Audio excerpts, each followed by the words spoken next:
Hi guys, in this video I'm going to show you how to find USDC wallet address on your Bybit account. It's very easy. First, you can open your Bybit app and go to your homepage. And as you can see, there is deposit option here. You can click it. Then you can choose deposit crypto. And then you can search USDT. Choose this one. Then you have to choose the chain or network. It's up to you, but I will recommend you to choose Tron because it's the cheapest one and the fastest. Tron. Then this is your USDT wallet address on Bybit.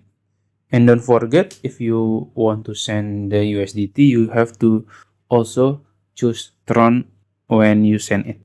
That's it. If you found this video helpful, please like this video and subscribe to my channel. Thank you.